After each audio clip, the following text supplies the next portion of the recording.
The Gold Standard by Ludwig von Mises. This article is excerpted from Chapter 17 of Human Action, the Scholar's Edition, and is read by Jeff Riggenbach. Men have chosen the precious metals gold and silver for the money service on account of their mineralogical, physical, and chemical features. The use of money in a market economy is a praxeologically necessary fact. That gold, and not something else, is used as money is merely a historical fact, and as such cannot be conceived by catalactics. In monetary history, too, as in all other branches of history, one must resort to historical understanding.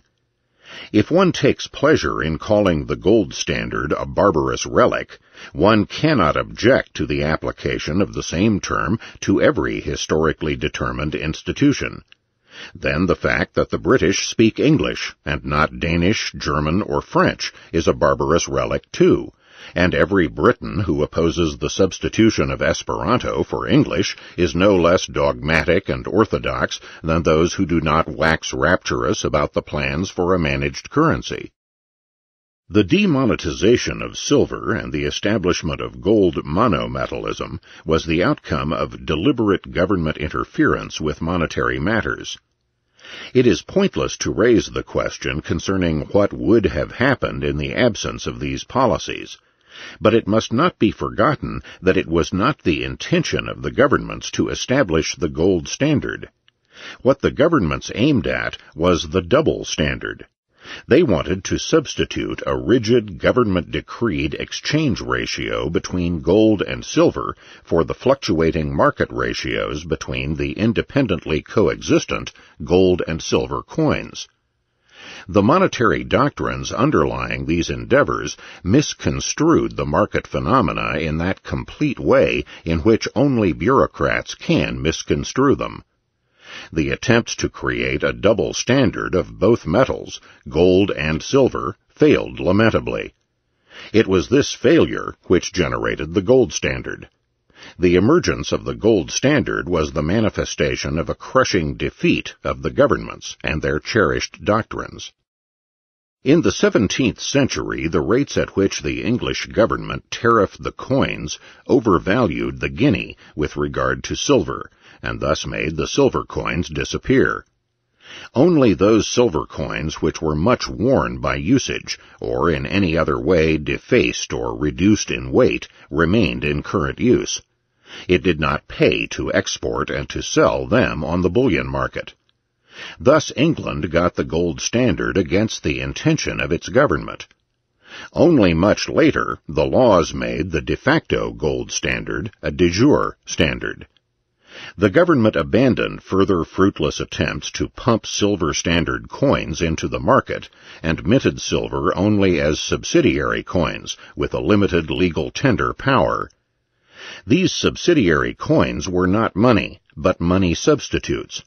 Their exchange value depended not on their silver content, but on the fact that they could be exchanged at every instant, without delay and without cost, at their full face value against gold. They were de facto silver printed notes, claims against a definite amount of gold. Later in the course of the 19th century, the double standard resulted in a similar way in France, and in the other countries of the Latin Monetary Union in the emergence of de facto gold monometallism. When the drop in the price of silver in the later 70s would automatically have effected the replacement of the de facto gold standard by the de facto silver standard, these governments suspended the coinage of silver in order to preserve the gold standard. In the United States, the price structure on the bullion market had already, before the outbreak of the Civil War, transformed the legal bimetallism into de facto gold monometallism. After the greenback period, there ensued a struggle between the friends of the gold standard on the one hand and those of silver on the other hand. The result was a victory for the gold standard. Once the economically most advanced nations had adopted the gold standard, all other nations followed suit. After the great inflationary adventures of the First World War, most countries hastened to return to the gold standard, or the gold exchange standard.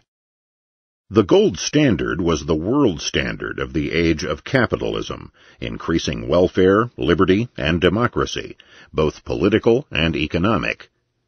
In the eyes of the free traders, its main eminence was precisely the fact that it was an international standard, as required by international trade and the transactions of the international money and capital market. It was the medium of exchange by means of which Western industrialism and Western capital had borne Western civilization into the remotest parts of the earth's surface, everywhere destroying the fetters of age-old prejudices and superstitions, sowing the seeds of new life and new well-being, freeing minds and souls, and creating riches unheard of before. It accompanied the triumphal, unprecedented progress of Western liberalism, ready to unite all nations into a community of free nations, peacefully cooperating with one another. It is easy to understand why people viewed the gold standard as the symbol of this greatest and most beneficial of all historical changes. All those intent upon sabotaging the evolution toward welfare, peace, freedom, and democracy loathed the gold standard, and not only on account of its economic significance. In their eyes, the gold standard was the labarum, the symbol of all those doctrines and policies they wanted to destroy. In the struggle against the gold standard, much more was at stake than commodity prices and foreign exchange rates. The nationalists are fighting the gold standard because they want to sever their countries from the world market and to establish national autarky as far as possible. Interventionist governments and pressure groups are fighting the gold standard because they consider it the most serious obstacle to their endeavors to manipulate prices and wage rates. But the most fanatical attacks against gold are made by those intent upon credit expansion. With them, credit expansion is the panacea for all economic ills. It could lower or even entirely abolish interest rates, raise wages and prices for the benefit of all except the parasitic capitalists and the exploiting employers, free the state from the necessity of balancing its budget, in short, make all decent people prosperous and happy. Only the gold standard, that devilish contrivance of the wicked and stupid orthodox economists, prevents mankind from attaining everlasting prosperity. The gold standard is certainly not a perfect or ideal standard. There is no such thing as perfection in human things. But nobody is in a position to tell us how something more satisfactory could be put in place of the gold standard. The purchasing power of gold is not stable, but the very notions of stability and unchangeability of purchasing power are absurd. In a living and changing world, there cannot be any such thing as stability of purchasing power. In the imaginary construction of an evenly rotating economy, there is no room left for a medium of exchange. It is an essential feature of money that its purchasing power is changing. In fact, the adversaries of the gold standard do not want to make money's purchasing power stable. They want rather to give to the governments the power to manipulate purchasing power without being hindered by an external factor, namely, the money relation of the gold standard. The main objection raised against the gold standard is that it makes operative in the determination of prices a factor which no government can control, the vicissitudes of gold production. Thus an external or automatic force restrains a national government's power to make its subjects as prosperous as it would like to make them. The international capitalists dictate, and the nation's sovereignty becomes a sham. However, the futility of interventionist policies has nothing at all to do with monetary matters. It will be shown later why all isolated measures of government interference with market phenomena must fail to attain the ends sought. If the interventionist government wants to remedy the shortcomings of its first interferences by going further and further, it finally converts its country's economic system into socialism of the German pattern. Then it abolishes the domestic market altogether, and with it money and all monetary problems, even though it may retain some of the terms and labels of the market economy. In both cases, it is not the gold standard that frustrates the good intentions of the benevolent authority.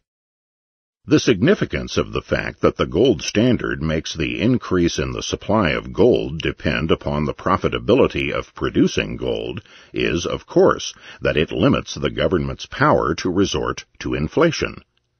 The gold standard makes the determination of money's purchasing power independent of the changing ambitions and doctrines of political parties and pressure groups. This is not a defect of the gold standard, it is its main excellence.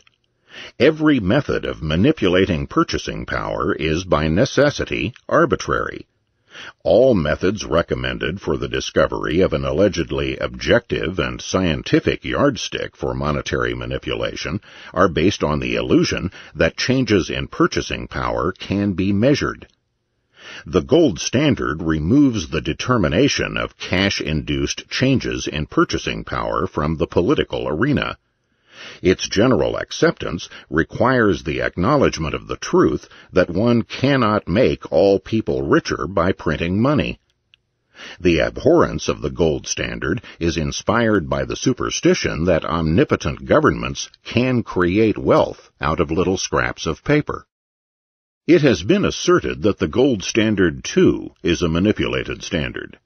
The governments may influence the height of gold's purchasing power either by credit expansion, even if it is kept within the limits drawn by considerations of preserving the redeemability of the money substitutes, or indirectly by furthering measures which induce people to restrict the size of their cash holdings. This is true. It cannot be denied that the rise in commodity prices which occurred between 1896 and 1914 was to a great extent provoked by such government policies. But the main thing is that the gold standard keeps all such endeavors toward lowering money's purchasing power within narrow limits. The inflationists are fighting the gold standard precisely because they consider these limits a serious obstacle to the realization of their plans. What the expansionists call the defects of the gold standard are indeed its very eminence and usefulness. It checks large-scale inflationary ventures on the part of governments. The gold standard did not fail. The governments were eager to destroy it because they were committed to the fallacies that credit expansion is an appropriate means of lowering the rate of interest and of improving the balance of trade. No government is, however, powerful enough to abolish the gold standard. Gold is the money of international trade and of the supranational economic community of mankind. It cannot be affected by measures of governments whose sovereignty is limited to definite countries. As long as a country is not economically self-sufficient in the strict sense of the term, as long as there are still some loopholes left in the walls by which nationalistic governments try to isolate their countries from the rest of the world, gold is still used as money. It does not matter that governments confiscate the gold coins and bullion they can seize and punish those holding gold as felons. The language of bilateral clearing agreements by means of which governments are intent upon eliminating gold from international trade avoids any reference to gold. But the turnovers performed on the ground of those agreements are calculated on gold prices. He who buys or sells on a foreign market calculates the advantages and disadvantages of such transactions in gold. In spite of the fact that a country has severed its local currency from any link with gold, its domestic structure of prices remains closely connected with gold and the gold prices of the world market. If a government wants to sever its domestic price structure from that of the world market, it must resort to other measures, such as prohibitive import and export duties and embargoes. Nationalization of foreign trade, whether effected openly or directly by foreign exchange control, does not eliminate gold. The government's qua traders are trading by the use of gold as a medium of exchange. The struggle against gold, which is one of the main concerns of all contemporary governments, must not be looked upon as an isolated phenomenon. It is but one item in the gigantic process of destruction which is the mark of our time. People fight the gold standard because they want to substitute national autarky for free trade, war for peace, totalitarian government omnipotence for liberty. It may happen one day that technology will discover a method of enlarging the supply of gold at such a low cost that gold will become useless for the monetary service. Then people will have to replace the gold standard by another standard. It is futile to bother today about the way in which this problem will be solved.